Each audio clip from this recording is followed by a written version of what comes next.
آج کے دور کے اندر جہاں ہم اہل سنت کے ساتھ رہتے ہیں، پاکستان کے معاشرے میں، کراچی کے معاشرے میں، جہاں ہمارا روزانہ واسطہ پڑتا رہتا ہے اہل سنت کے ساتھ، یہاں تک کہ جو ہماری مجالس ہوتی ہیں، ہماری محافل ہوتی ہیں، اس کی آواز اہل سنت تک پہنچتی ہے، ہمارے مجمع، ہمارے جلوس، اس کی آواز اہل سنت تک پہنچتی ہے. تو ایسے معاشرے میں رہ کر ہمیں کیا کرنا چاہیے؟ کیا ان ساری باتوں کو علی الاعلان بیان کرنا چاہیے؟ کیا جو ایسے مقدسات جو ان کے مقدسات ہیں ان کو باقاعدہ ہائی لائٹ کر کے بتانا چاہیے کہ یہ ہماری نظر میں صحیح نہیں ہے، انہوں نے یہ غلطی کی ہے، انہوں نے یہ غلطی کی ہے، اور یہ سب وہ ہیں کہ جو جہنمی ہیں، یہ سب وہ ہیں کہ جو باطل پر ہیں؟ کیا انہیں باقاعدہ ممبر پر آ کر نام لے کر اور اپنے مجالس کے اندر کے جس کو سننے والے دوسرے افراد بھی ہوتے ہیں بیان کرنا چاہیے یا بیان نہیں کرنا چاہیے؟ خود تعلیمات اہل بیت کیا ہے؟ تو اب وہ بات ہے، اور اب وہ میں آپ کی خدمت میں سیرت بیان کر رہا ہوں کہ جس کو وہی پہلا والے حصے کی طرف اگر توجہ رکھیں تو اس کو اہل سنت علماء نے کہا ہے کہ دیکھیں یہ تھا اہل بیت اور صحابہ کی دوستیاں. اب وہ دوستیاں نہیں ہیں، وہ مجبوریاں ہیں. ہم جو بیان نہیں کر رہے ہیں وہ مجبوری ہے. ہم اگر کسی کے نام کو، کسی کے مقدسات کو برا بلا نہیں کہہ رہے ہیں تو یہ مجبوری ہے. کسی کی اصلیت کو فاش نہیں کر رہے ہیں تو یہ مجبوری ہے. تو اس مجبوری کو کہ جو ائمہ علیہ السلام کے دور کے اندر بھی رہی ہے، اس کو انہوں نے دوستی کا نام دیا ہے. کہ جس طریقے سے کئی مرتبہ خلیفہ ثانی نے کہا کہ لولا علی لہلک عمر، اگر علی نہ ہوتے تو میں ہلاک ہو جاتا. تو کہتے ہیں دیکھیں کتنی دوستیاں تھیں کہ بار بار جایا کرتے تھے مولا کے سامنے اور مولا کی خدمت میں سوال پیش کیا کرتے تھے، مولا جواب بھی دیا کرتے تھے. تو اگر دوستی نہ ہوتی تو یہ کیسے یہ معاملہ ممکن تھا؟ تو وہاں پر دوستی نہیں ہے، وہاں مجبوری ہے. دین اسلام کو بچانا ہے. دین اسلام کو اگر غلط فیصلے ہوتے رہیں اور غلط جوابات جاتے رہیں تو دین کی تو بالکل ہی شکل بگڑ جائے گی. جو چوتھے امام کے زمانے کی روایت یہ ہے، خود اہل سنت عالم دین نے لکھا ہے کہ دین کی بالکل شکل بدل گئی تھی، کچھ باقی نہیں رہا تھا دین میں. ہمیں پتہ ہی نہیں تھا کہ سنت رسول کیا ہے، اور ہمیں معلوم ہی نہیں تھا کہ پیغمبر اکرم کس طریقے سے رہا کرتے تھے. کہتے ہیں دین کی مکمل شکل بدل گئی تھی. صرف ایک چیز معلوم تھی کہ رسول اکرم خانہ کعبہ کی طرف رک کر کے نماز پڑھتے تھے. صرف ہمیں قبلہ پتا تھا، قبلے کے علاوہ نہ نماز صحیح آتی تھی، نہ روزہ صحیح آتا تھا، نہ حج صحیح آتا تھا، کچھ نہیں معلوم تھا.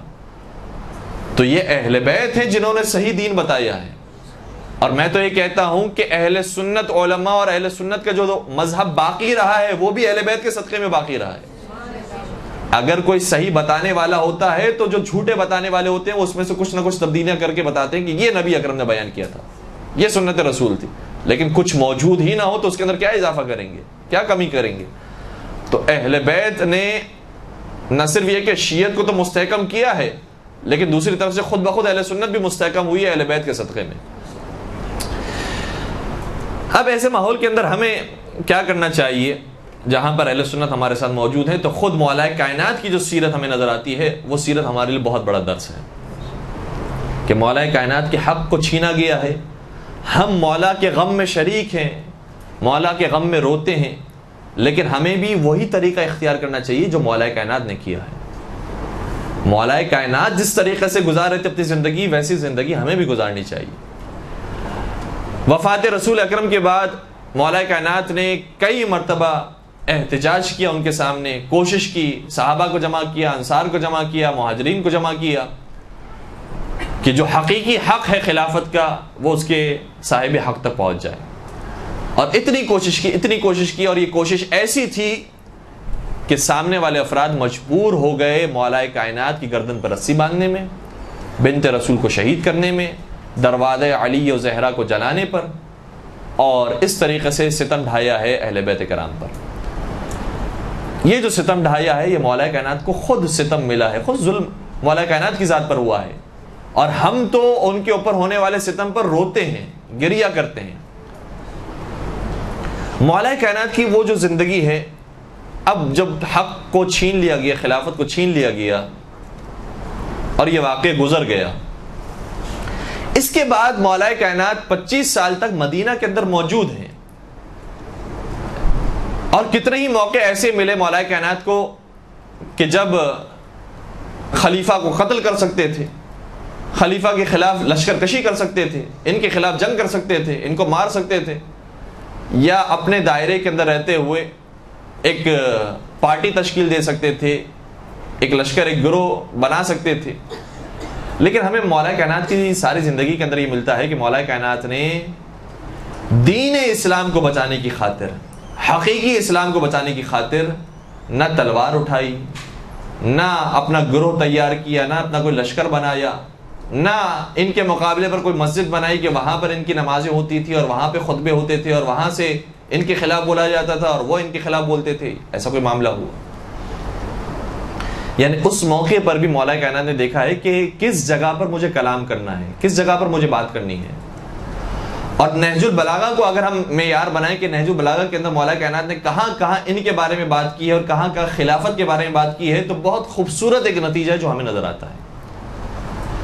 کئی مقامات پر مولا کائنات نے اپنے حق کو ظاہر کیا ہے، بتایا ہے کہ دیکھو ہم حقیقت میں حقدار تھے خلافت کے، اہل بیت کا حق تھا، یہ حق چھینا گیا ہے۔ نہج البلاغہ کے اندر یہ بات ملتی ہے، اور نہج البلاغہ کے اندر یہ بھی ملتا ہے کہ اپنے فضائل کو اپنے دشمنوں کے سامنے بیان کیا ہے۔ نہج البلاغہ میں یہ بھی ملتا ہے کہ اپنے خاص الخاص اصحاب کے سامنے ان واقعات کو بیان کیا ہے کہ جو اس واقعے میں شریک نہیں تھے یا شریک تھے لیکن انہیں پوری جزیات نہیں معلوم ہے، اس جزیات کو بیان کیا ہے۔ لیکن اگر کہیں پر ایسا معلوم ہوتا ہے کہ یہ شخص وہ ہے کہ جو در حقیقت امت میں اختلاف پیدا کرنے کے لیے آ رہا ہے، اور یہ شخص ایسا ہے کہ جو نہ ہمارا دوست ہے نہ ان کا دوست ہے، یہ بیرونی طاقت ہے، یہ دشمن ہے جس سے مزید اور اختلاف قائم ہوگا، جو ہمارے یہاں ابھی جو دین اسلام کی صورتحال ہے اور جو ابھی امت مسلمہ کی صورتحال ہے اس سے مزید زیادہ بگڑ جائے گی، تو اس بگاڑ کو بچانے کی بھی کوشش کی ہے۔ یہ ساری مثالیں نہج البلاغہ کے اندر موجود ہیں۔ اب وقت جتنا میرے پاس ہے میں آپ کی خدمت میں چند ایک مثالوں کو بیان کروں تاکہ کچھ بات جو ہے وہ ہمارے جو ہم کہنا چاہ رہے ہیں واضح ہو سکے۔ دیکھیں خطبہ ہے نہج البلاغہ کے اندر، خطبہ نمبر 3 جس کا نام ہے خطبہ شقشقیہ۔ بہترین خطبہ ہے سمجھنے کے لیے کہ مولا کائنات پر کیسا ظلم ہوا ہے۔ نہج البلاغہ کا خطبہ نمبر 3، اس کا آغاز جب ہو رہا ہے تقریباً اس انداز سے ہوتا ہے کہ اما واللہ لقد تقمصها فلان، خدا کی قسم ایک شخص وہ تھا، اور بعض روایتوں کے اندر آیا اس کا نام بھی لیا گیا، یعنی جو پہلا شخص ہے یہ وہ شخص تھا کہ جس نے ہم سے خلافت کو چھین لیا اور اس لباس خلافت کو اپنے جسم پر ڈالا، اور وہ لباس ایسا تھا کہ جو اس کے جسم پر آتا نہیں تھا، اس کے لیے بنایا نہیں گیا تھا، لیکن کھینچ تان کر اسے پہننے کی کوشش کی، اور اس کے بعد اس کو کہ جس کی حیثیت مرکز کی تھی اس مرکز کو ہٹا دیا گیا۔ اور پھر مثال بیان کی مولا کائنات نے کہ جیسے چکی ہوتی ہے، چکی کے اندر جو درمیان میں میخ ہوتی ہے اس کی حیثیت مرکز کی ہوتی ہے، اگر وہ میخ نکال دی جائے تو سارا ڈھانچہ تو موجود ہوگا لیکن یہ چکی گھومنے کا کام نہیں انجام دے گی۔ تو اگر دین اسلام کو بھی چلاتے رہنا ہے اور دین کو بڑھاتے رہنا ہے تو اس میخ کا ہونا ضروری ہے، اور فرمایا وہ میخ وہ مرکز میں ہوں، لہذا اس مرکز کو اس کے دائرے سے ہٹا دیا گیا۔ اور پھر بیان کیا کہ پہلا آیا اس نے کیا کیا کام کیے، دوسرا آیا اس نے کیا کیا کام کیے، تیسرا آیا اس نے کیا کیا کام کیے، یہاں تک کہ میرے پاس خلافت آئی تو یہ خلافت کی یہ حالت تھی کہ پھر مجھے اس کے اندر اصلاح کی ضرورت پیش آئی، یہ کام کیا، یہ کام کیا، یہ کام کیا، اور یہ کام مزید ہونا تھا۔ یہ پورا خطبہ وہ ہے کہ جو خطبہ شقشقیہ بیان کیا۔ اس خطبے کے اختتام پر ایک نقطہ ایسا ہے کہ جس سے سمجھ میں آتا ہے کہ یہ خطبہ کن افراد کے سامنے بیان کیا گیا ہوگا۔ اس خطبے کا جب اختتام ہوتا ہے تو اس طرح سے اختتام ہوتا ہے کہ مولا کائنات بیان کر رہے ہیں، بیان کرتے جا رہے ہیں، یہاں تک کہ ایک شخص آیا اور کہا کہ یا امیر المومنین میرا ایک سوال ہے، میں آپ سے سوال کرنا چاہتا ہوں، اور اس سے سوال کیا، مولا نے جواب دیا، اس کے بعد خطبہ بیان نہیں کیا، خطبہ چھوڑ دیا۔ ابن عباس کہتے ہیں کہ مولا مزید خطبہ جاری رکھیے اور بیان کیجئے، اور آپ کیا بیان کر رہے ہیں؟ اس وقت مولا نے فرمایا تلک شقشقۃ، کہ یہ تو ایک گوشت کا لوتھڑا تھا جو بلند ہو گیا، بڑا ہو گیا، ابھر گیا۔ اور یہ ایک محاورہ ہے، ضرب المثل ہے، جو زمانے میں استعمال ہوتی تھی کہ جب اونٹ غصے کے عالم میں ہو اور جلال کے عالم میں ہو تو اس کے گوشت کا ایک حصہ بلند ہو جایا کرتا تھا، ابھر جاتا تھا۔ کہا کہ یہ تو میرے دل کا غبار تھا اور میرے دل کا درد تھا جو میں نے بیان کر دیا، اب وہ درد بیٹھ گیا ہے، کیونکہ درمیان میں فاصلہ آ گیا، کہا اب یہ درد بیٹھ گیا ہے، لہٰذا میرا دل نہیں چاہتا کہ مزید اس خطبے کو بیان کروں۔ ابن عباس کہتے ہیں کہ خدا کی قسم مجھے اپنی زندگی میں جو سب سے زیادہ افسوس ہوا اس خطبے کے نامکمل رہ جانے کا ہوا۔ یہ یہاں تک نہج البلاغہ کے اندر بات موجود ہے۔ اس سے واضح ہوتا ہے کہ مولا کائنات جو خطبہ بیان کر رہے ہیں وہ ابن عباس جیسے لوگوں کے سامنے بیان کر رہے ہیں۔ اور ابن عباس کون ہے؟ ابن عباس قریب ترین افراد کے اندر شامل ہے مولا متقیان کے، اور بہت سمجھدار، بہت با علم، علم تفسیر کے ماہر، علم حدیث کے ماہر، اور اتنے بڑے ماہر تھے علم حدیث اور علم تفسیر کے کہ انہیں خود علماء اہل سنت نے لقب دیا ہے حبر الامت کا، کہ یہ امت کی سیاہی ہیں، اگر ان کی باتیں موجود نہ ہوتی ہماری کتابوں کے اندر تو دین ہم تک نہ پہنچ سکتا تھا۔ ابن عباس اتنے بڑے عالم دین، تو جو سمجھدار شخص ہو، جو ابن عباس جیسا وفادار شخص ہو، جو قریب ساتھی ہو، اور جس نے خود دیکھا ہو کم از کم ان حالات کو یا کسی سے سنا ہو، اس کے سامنے مولا کائنات مکمل طریقے سے حالات کو بیان کر رہے ہیں کہ کیا ہوا تھا ہمارے ساتھ، اور بعض روایتیں کہتی ہیں اس کے اندر نام بھی لیا گیا۔ دوسرا ایک اور خطبہ ہے، یا خطبہ نہیں کہیں گے، اس کو نامہ کہیں گے، مکتوب ہے، مکتوب نمبر 28، یعنی خط لکھا ہے مولا نے۔ یہ خط کس کو لکھا ہے؟ یہ حاکم شام کو لکھا ہے، اور حاکم شام سے بڑا سیاست مدار کون ہوگا، سیاست مند کون ہوگا؟ بہت بڑا سیاست مند آدمی۔ اب اس سے جب ایک خط لکھا مولا کائنات کو، اس کے جواب میں مولا کائنات نے جو خط لکھا ہے وہ خط نمبر 28 کہلاتا ہے۔ کیسی بات کی ہے اس کے اندر؟ ایسی بات کی ہے حاکم شام نے کہ اگر شاید ہم جیسے کوئی عام شخص ہوتا تو پریشان ہو جاتا کہ واقعی اس بات کا جواب کیا دیں۔ دیکھیں حاکم شام نے ایک کمزور نقطہ مولا کائنات کا پکڑ لیا۔ مولا کائنات کو جب خلافت ملی ہے تو مولا کو جو خلیفہ مان رہے ہیں وہ صرف شیعہ نہیں ہے کہ جو مان رہے ہیں مولا کو خلیفہ، اہل سنت وہ ہیں کہ جو مولا کو خلیفہ مان رہے ہیں۔ صحیح ہے، توجہ رکھیے گا۔ مولا کائنات کے لشکر میں وہ افراد موجود ہیں کہ جو سنی بھی ہیں، جو شیعہ بھی ہیں، جو پہلے دوسرے تیسرے کے عقیدت مند بھی ہیں، اور وہ بھی ہیں کہ جو مولا کائنات کو پہلا امام مانتے ہیں۔ کوفے میں مولا کائنات موجود ہیں اور حاکم شام شام میں موجود ہیں۔ مولا کے لشکر میں جو کوفے کے اندر افراد موجود ہیں وہ ایسے بھی ہیں کہ جن کو یہی نہیں پتا ہے کہ حقیقت میں امام کون تھا، نبی جو ہے کس کو خلیفہ بنا کر گئے تھے، کس کو جانشین بنا کر گئے تھے، یہ پتہ ہی نہیں، جو ہو رہا ہے بس اسی کو مانتے جا رہے ہیں۔ اور کوفے کے اندر ایسے افراد بھی موجود ہیں کہ حتیٰ مولا کائنات کو جب خلافت ملی ہے اور مولا نے مسجد کوفہ میں آ کر کہا، رمضان کا مہینہ تھا، کہا کہ تراویح یہ نبی اکرم کے زمانے میں نہیں ہوتی تھی، با جماعت نماز نہیں ہوتی تھی، تو اس وقت کوفے کے رہنے والے جو مولا کو خلیفہ مان رہے ہیں وہ چلانے لگے اور کہنے لگے کہ ہم یہ تراویح نہیں چھوڑ سکتے، اور یہ آواز بلند کرنے لگی جو روایت کا حصہ ہے، کہنے لگے واہ عمرہ واہ عمرہ، عمر کی سنت پامال ہو رہی ہے، عمر کی سنت پامال ہو رہی ہے۔ یہ کس کو کہہ رہے ہیں؟ مولا کائنات کو کہہ رہے ہیں۔ اور عجیب بات یہ تھی کہ یہی کوفی یہ کہتے ہیں کہ مولا آپ نماز پڑھائیے، آپ تراویح پڑھائیے۔ یہ حالت ہے شہر کوفہ کی۔ اور پھر اسی کوفے کے اندر جب آپ بعد میں دیکھیں حالات تو کیا ہوئے ہیں، امام حسن مجتبیٰ کو جب خلافت ملی ہے تو یہی کوفی وہ تھے کہ جنہوں نے خنجر گھونپا ہے مولا کے پیر میں، یہی کوفی وہ تھے کہ جو مولا امام حسن کو یہ کہہ کر پکار رہے تھے السلام علیک یا مذل المؤمنین۔ یہ جملے ایسے ہیں کہ جس کا ترجمہ میں نہیں کرتا اگر یہ لفظ جو ہے مجھے آپ تک پہنچانے کے لیے میری مجبوری نہ ہوتی۔ نواز رسول، جنت کے سردار، ان کو کوفے والے صلح ہونے کے بعد کہہ رہے ہیں اے وہ کہ جو مومنین کو ذلیل کرنے والا ہے۔ تو کیا کوفے میں وہ شیعہ تھے کہ جو امام حسن کو امام مان رہے تھے؟ یہ تو وہ تھے کہ جو بس اپنے دین کو اور اپنی دنیا کو دیکھنے والے تھے کہ ہم جس طرح بھی چل رہے ہیں بس چلنے دیا جائے۔ ان کو نہ دقت کا اندازہ تھا کہ قرآن میں کیا ذکر ہے، نہ حدیث میں کیا ذکر ہے، ان کو اس دقت کا اندازہ نہیں تھا۔ اور اسی طریقے سے یہی وہ کوفی تھے کہ جو بعد میں جا کر کربلا کے واقعے کے اندر مولا حسین کے مقابلے پر آتے ہیں، جو ہمیں کہا جاتا ہے کہ سارے کے سارے یہ کوفی تھے کہ جو مولا حسین کے مقابلے پر تھے، تو یہ شیعہ تھے۔ یہ شیعہ کہاں سے تھے؟ اگر یہ شیعہ ہوتے تو امام حسن کو خنجر نہ گھونپتے، اگر یہ شیعہ ہوتے تو اس طریقے سے نہ پکارتے مولا امام حسن کو، اگر یہ شیعہ ہوتے تو امام علی کو یہ نہ کہتے کہ تراویح پڑھائیں۔ شیعہ ایسے ہوتے ہیں۔ یہ وہ تھے کہ جو جیسا دین چل رہا ہے اور جیسا ابھی چل رہا ہے نظام ویسے چلنے دیا جائے، اور جس کو کہا جائے کہ آج کے عوام جو ہماری عوام ہیں ویسے تھے، جیسا چل رہا ہے نظام ویسے چلنے دیا جائے۔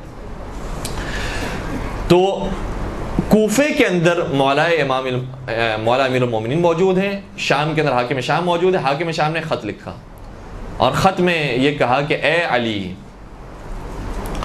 آپ تو وہ ہیں کہ جو پہلی خلافت کو بھی نہیں مانتے تھے، دوسری خلافت کو بھی نہیں مانتے تھے، تیسری خلافت کو بھی نہیں مانتے تھے، اور اب جب مجھے خلافت مل گئی ہے تو آپ مجھے بھی نہیں مان رہے ہیں، لہٰذا آپ کے ماننے نہ ماننے سے فرق نہیں پڑے گا۔ یہ بات حاکم شام نے مولا کائنات سے کہی۔ اب حاکم شام نے جو یہ بات کی ہے، مولا کائنات کیا جواب دیں؟ اگر مولا کائنات یہ کہیں گے کہ ہاں واقعی میں ان کو نہیں مانتا، تو اس کا مطلب یہ ہو گیا کہ مولا کائنات تو کسی کو نہیں مانتے تھے، اس لیے حاکم شام کو بھی نہیں مانتے۔ امام علی کی عادت ہی ہے کہ کسی اور کو مانتے ہی نہیں ہیں، اپنے علاوہ کسی اور کو تسلیم ہی نہیں کرتے۔ یہ مزاج اور یہ بات لوگوں تک پہنچے گی کہ علی کا کام یہ ہے کہ کسی کو مانتے ہی نہیں، کسی کو تسلیم ہی نہیں کرتے۔ دوسری طرف سے اگر مولا نے یہ کہہ دیا کہ نہیں ان کو تو میں مانتا تھا، وہ بھی صحیح تھے، وہ بھی صحیح تھے، وہ بھی صحیح تھے، لیکن میں تمہیں نہیں مانتا، تو یہاں پر علی کے دین کو خطرہ ہے۔ مولا جو پیغام دے رہے تھے اور اب تک جو بات لوگوں کے درمیان رائج تھی، اور یقیناً مولا کائنات اس پر فوکس بھی کیے ہوئے تھے، وہ یہ تھے کہ وصی رسول مجھے بنایا گیا تھا، خلیفہ بلا فصل مجھے بنایا گیا تھا، میں امام اول ہوں، میں فاروق اعظم ہوں، میں صدیق اکبر ہوں، یہ ساری باتیں مولا کائنات نے خود بیان کی۔ تو دونوں میں سے کوئی ایک راستہ ہے، یا مولا یہ کہیں کہ میں ان کو نہیں مانتا تھا، اگر کہیں ان کو نہیں مانتا تھا تو یہ حاکم شام یہ کہہ رہا ہے کہ تمہاری عادت یہی ہے کہ تم کسی کو نہیں مانتے، لہٰذا مجھے بھی نہیں مانتے۔ اگر یہ کہیں کہ ان کو مانتا تھا تو علی کا دین خطرے میں ہے، کیا کیا جائے؟ ایسے موقع پر مولا نے ایک خط لکھا ہے، خط نمبر 28۔ کیا خوبصورت خط ہے، واقعی پورا پڑھنے کے قابل ہے۔ اس خط کا آغاز اس طریقے سے ہوتا ہے، امام شاہ فرماتے ہیں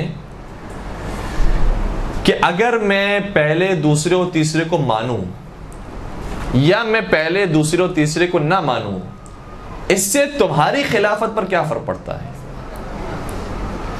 اس سے تمہارا کیا واسطہ ہے؟ کیوں واسطہ نہیں ہے؟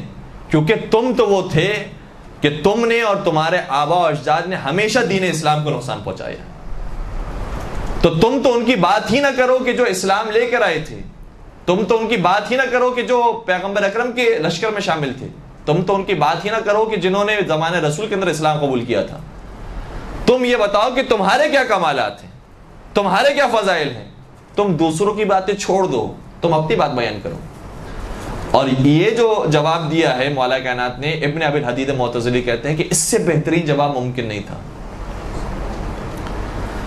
ورنہ حاکم شام جیسا شخص اس نے پھنسا دیا تھا کہ یا علی ہاں کہیں گے کہ ہاں ان کو میں مانتا ہوں، یا علی نہ کہیں گے کہ نہیں مانتا، ان دونوں کے علاوہ کوئی راستہ نہیں ہے۔ لیکن مولا نے تیسرا راستہ نکالا، کہا کہ میرے ماننے نہ ماننے سے کیا فرق پڑتا ہے، یہ بتاؤ کہ تم نے کون سے کارنامے انجام دیے ہیں کہ جو تم خلیفہ رسول ہونے کا دعویٰ کرتے ہو، تم اپنے کارنامے بتاؤ، تم اپنے کمالات، تم اپنے فضائل گنواؤ، اور میں اپنے فضائل گنواتا ہوں، اور جب فضائل گنوانے کی باری آئے گی تو یاد رکھو کہ تم ہماری برابری نہیں کر سکتے۔ ہم تو وہ ہیں کہ لشکر اسلام کے اندر بھی کوئی شہید ہوتا تھا تو وہ عام شہید کہلاتا تھا، لیکن یاد رکھو جب ہمارے قبیلے کا کوئی شہید ہوتا تھا، جیسے جناب حمزہ ہوئے، تو انہیں شہید نہیں کہا جاتا تھا، سید الشہداء کہا جاتا تھا۔ بہت سے لشکر اسلام میں ایسے تھے کہ جن کے ہاتھ قلم ہو گئے تھے جنگ لڑتے لڑتے، لیکن جب ہمارے خاندان سے کوئی ایسا ہوتا تھا کہ جس کے ہاتھ قلم ہو جاتے تھے تو اسے پھر عام شہید نہیں کہا جاتا تھا، اسے پھر تیار کہا جاتا تھا، اسے پھر جعفر تیار کہا جاتا تھا، اسے تیار فی الجنت کہا جاتا تھا کہ جنت میں پرواز کر رہے ہیں۔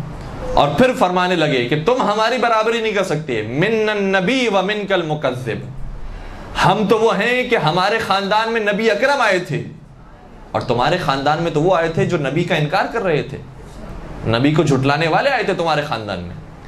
پھر فرمانے لگے منا اسد اللہ، ہمارے خاندان میں اسد اللہ پیدا ہوئے ہیں، شیر خدا پیدا ہوئے ہیں، ومن کا اسد الاحلاف، اور تمہارے خاندان میں وہ پیدا ہوئے ہیں کہ جو قسمیں کھانے کے شیر ہیں، قسمیں بہت بڑی بڑی کھایا کرتے تھے۔ اور یہ کس کی طرف اشارہ ہے؟ یہ ابو سفیان کی طرف اشارہ ہے، کیونکہ ابو سفیان تقریباً ہر جنگ میں جب شکست کھا گیا بالخصوص جنگ بدر کے اندر، تو اس نے قسم کھائی کہ اگلے سال میں آؤں گا جنگ کرنے کے لیے، اور خدا کی قسم، یا جو بھی اس کا معبود ہے اور جو بھی اس کو پرستش کرتا تھا کہتا اس کی قسم میں محمد عربی سے انتقام لوں گا. لیکن اگلا سال آیا، اگلے سال وہ جنگ پر نہیں آیا. اتنا خوف اس کے اندر موجود تھا کہ قسمیں بڑی بڑی کھایا کرتا تھا، قسمیں کھانے کا شیر تھا، لیکن جنگ پر نہیں آیا کرتا تھا. اور ہمارے اندر وہ افراد پیدا ہوئے کہ جو شیر خدا کہلاتے تھے. پھر فرمانے لگے منا سید شباب اہل الجنہ ومنکم سبیۃ النار. ہم وہ ہیں کہ جن کے اندر جوانان جنت کے سردار پیدا ہوئے، اور تم وہ ہو کہ تمہارے اندر جہنم میں جلائے جانے والے بچے پیدا ہوئے. اور پھر فرمانے لگے منا خیر نساء العالمین ومنکم حمالۃ الحطب. ہمارا خاندان وہ ہے جس میں سیدہ کائنات سیدۃ النساء العالمین پیدا ہوئی.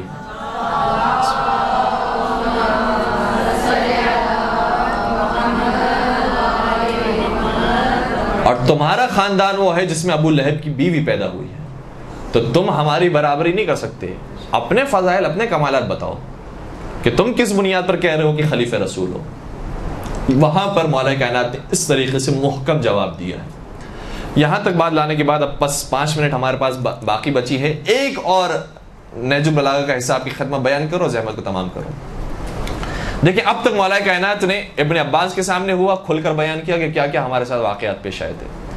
اسی طریقے سے حاکم شام جو جانتا ہے کہ مولا کائنات کے فضائل کیا ہے لیکن انجان بننے کی کوشش کرتا ہے اور مولا کائنات کو مشکل میں مبتلا کرنے کی کوشش کرتا ہے. حلال مشکلات کو کوئی مشکل میں مبتلا کر سکتا ہے، لہذا مولا کائنات نے اسے منہ توڑ جواب دیا. ایک اور مقام آتا ہے نہج البلاغہ کے اندر، اور خطبہ نمبر 162 162 اس میں مولا کائنات پھر اسی موضوع کو بیان کرتے ہیں. اس طریقے سے اس خطبے کا آغاز ہوتا ہے کہ مولا کائنات ظاہراً جنگ جمل کا بھی آغاز ہو رہا ہے یا جنگ صفین کا آغاز ہو رہا ہے. شاید ظاہراً جنگ جمل کا آغاز ہو رہا ہے. جنگ جمل کا آغاز ہونے والا ہے. سامنے کس کا لشکر ہے؟ وہ افراد ہیں کہ جو کلمہ گو ہیں، وہ افراد ہیں جو اپنے آپ کو مسلمان کہہ رہے تھے، اور بڑی بڑی شخصیات ہیں جو پیغمبر اکرم سے کسی نہ کسی طریقے سے نسبت رکھنے والی ہیں. اور مولا کائنات دوسری طرف ہے جو داماد مصطفیٰ ہیں، اور وہ ہیں کہ جو اخی پیغمبر اکرم ہے، جو بھائی ہیں پیغمبر اکرم کے، وہ موجود ہیں. ایسے حالات کے اندر ایک شخص آتا ہے اور کہتا ہے کہ کیف دفعکم قومکم عن ھذا المقام وانتم احق به. یا امیر المومنین یہ بتائیے آپ کی قوم نے آپ کو آپ کا حق کیوں نہیں دیا، خلافت کو کیوں چھین لیا آپ سے، جبکہ آپ اس کے زیادہ سزاوار تھے. دیکھیں اب یہ وہ سوال ہے کہ جو ہمارے دلوں کا درد ہوتا ہے کہ کوئی اہل سنت آئے ہم سے سوال کرے کہ مولا کائنات کو کیوں حق نہیں دیا گیا، تو ہم کتنی باتیں جو بیان کر سکتے ہیں کہ یہ کرنے والے تھے، یہ کرنے والے تھے، یہ کرنے والے تھے، اس وجہ سے مولا کائنات کو حق نہیں دیا گیا، اور پھر انہوں نے ایسا ظلم کیا، ایسا ظلم کیا، ایسا ظلم کیا. اتنی ساری باتیں ہمارے ذہنوں میں، مولا کائنات کے ذہن میں اس سے لاکھ درجہ اور بہت ساری باتیں ہوں گی کہ جو بیان کر سکتے تھے کہ دیکھو تم نے بہت اچھا سوال کیا ہے، ہمارے حق کے خلافت کو چھینا گیا تھا. وہاں پر جب یہ اس سے سوال کیا تو مولا نے کیا خوبصورت جواب دیا ہے. فرمانے لگے یا اخا بنی اسد، اے بنی اسد کے میرے بھائی، انک لقلق الوذین ترسل فی غیر صدد. اے بنی اسد کے میرے بھائی، تم نے وہ سوال کیا ہے جو بے محل سوال ہے. اس کا یہ موقع نہیں ہے سوال کرنے کا کہ تم یہ سوال کرو کہ خلافت جو ہمیں کیوں نہیں دی گئی ہے اور ہمارے اوپر کیا کیا ظلم کیے گئے ہیں. انک لقلق الوذین، اس کا ترجمہ بڑا عجیب ہے. تم نے بیوقوفی کا کام کیا ہے. ابھی جنگ شروع ہونے والی ہے اور جنگ شروع ہونے سے پہلے تم مجھ سے سوال کر رہے ہو کہ آپ کا حق کی خلافت کیوں چھینا گیا ہے. گویا امام دبے لفظوں میں بتانا چاہ رہے ہیں تمہیں معلوم نہیں ہے ہمارے لشکر میں صرف شیعہ موجود نہیں ہیں جو ان کے مقابلے پر لڑ رہے ہیں. ان کے مقابلے پر لڑنے والوں میں ہمارے لشکر کے اندر خود اہل سنت موجود ہیں جو مجھے چوتھا خلیفہ مان کر ہمارے لشکر میں شامل ہوئے ہیں. ہمارے لشکر میں وہ افراد بھی موجود ہیں کہ جو شام سے دشمنی رکھتے ہوئے اور کوفے کی محبت میں ہمارے لشکر میں آ گئے ہیں. ہمارے لشکر میں وہ افراد بھی موجود ہیں جنہیں دین اسلام کو کچھ پتہ ہی نہیں ہے. اگر اس موقع پر میں بتانے بیٹھوں گا کہ یہ غلط تھے، یہ غلط تھے، یہ غلط تھے، تو وہ انہیں غلط نہیں مانیں گے، وہ مجھے غلط مانیں گے. کہ یہ تو شخص وہ ہے کہ جو کسی کو صحیح تسلیم نہیں کرتا ہے. لہٰذا انہیں اتنی ڈیٹیلز میں, اتنی جزیات میں ابھی بیان نہیں کر سکتا ہوں. ابھی جنگ کا وقت ہے, اور جنگ کے وقت کے اندر آپ خود محسوس کریں گی کہ جب جنگ کا ماحول ہوتا ہے تو اس کے اندر جوش و جذبے والی تقریر کی جاتی ہے کہ دیکھو جو تمہارے مقابلے پر ہے اس نے ایسی ایسی کوتاہیاں کی ہیں, ایسی ایسی غلطیاں کی ہیں, اور ہم وہ ہیں کہ جن کے بارے میں نبی اکرم نے فرمایا تھا, ہم وہ ہیں کہ جن کے فضائل ہیں. اب ایسے موقع پر مولا متقیان ایسی علمی گفتگو کو بیان کرنے لگیں کہ دیکھیں انہوں نے یہ غلط کیا تھا, یہ غلط کیا تھا, اور مجھے جو چوتھا خلیفہ بنایا گیا وہ غلط بنایا گیا ہے. تو جو اسپرٹ ہے لشکر کا, وہ اسپرٹ تباہ برباد ہو جائے گا, وہ جذبہ ٹوٹ جائے گا, اور اس کے بعد آسانی سے دشمن کا لشکر ہم پر غالب ہو جائے گا. تو جو دشمن ہمارے مقابلے پر آیا ہے ابھی, اس سے مقابلہ کرنا ہے, نہ یہ کہ نئے دشمن پیدا کرنے ہیں. جو ابھی بگاڑ آ چکا ہے وہ تو آ چکا ہے, ابھی اس کو سنبھالنا ہے جو رہ گیا ہے. لہٰذا مولا متقیان ایسے موقع پر, اور کیا خوبصورت انداز اختیار فرماتے ایک تو یہ بیان فرمایا کہ تم نے بے موقع سوال کیا ہے. دوسری بات یہ بیان فرمائی لیکن بعد زمامت السحر وحق بعد زمامت السحر, یہ بعد زمامت السحر وحق المسألتی, لیکن چونکہ تمہاری ہم سے دور کی رشتہ داری بھی ہوتی ہے اور تم نے ابھی ہم سے سوال کر لیا ہے, تو ہم تمہیں بے جواب بھی جانے نہیں دیں گے, تمہیں کوئی جواب بھی دیں گے. جب تم نے سوال کیا ہے تو جان لو کہ ہاں ایک قوم تھی جنہوں نے لالچ سے کام لیا, اور دوسری قوم تھی جنہوں نے خاموشی اختیار کی.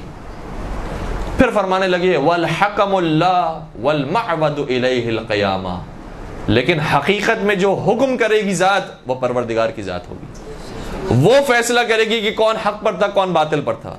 والمعبد الیہ القیامہ, اور حساب و کتاب کا دن قیامت کا دن ہوگا. نہ یہ بیان فرماتے ہیں کہ وہ غلط تھے, نہ یہ کہتے ہیں کہ وہ صحیح تھے. اس بات کو چھوڑ دیا, کہا اس بات کو ابھی بیان نہ کرو, ابھی جو دوسرے بڑے مسائل ہیں ان کو بیان کرو. تو کبھی کبھار ہمیں دیکھنا پڑتا ہے کہ ہمارے سامنے مخاطب کون ہے, ماحول کیسا ہے, کس ماحول کے درمیان ہم سے یہ بات کروائی جا رہی ہے اور ہم سے سوال کیا جا رہا ہے. لہٰذا اگر ماحول ایسا ہو کہ جو واقعا سمجھنے کے لیے آیا ہے, ایک مسئلے کو بیان کیا جا سکتا ہے وہاں پر, تو وہاں پر بیان کیا جائے. لیکن ایک عمومی ماحول ہو کہ جس کے اندر ہر قسم کے افراد پائے جاتے ہیں, اور وہاں پر اگر اس مسئلے کو ڈسکس کیا تو مسئلہ حل ہونے کے بجائے مزید الجھ جائے گا اور مزید اس کے اندر نفرتیں پیدا ہو جائیں گی, تو وہاں پر ایسے مسئلے کو ڈسکس نہ کیا جائے. تو یہ سنت امیر المومنین حضرت علی ابن ابی طالب صلی اللہ علیہ وسلم ہے.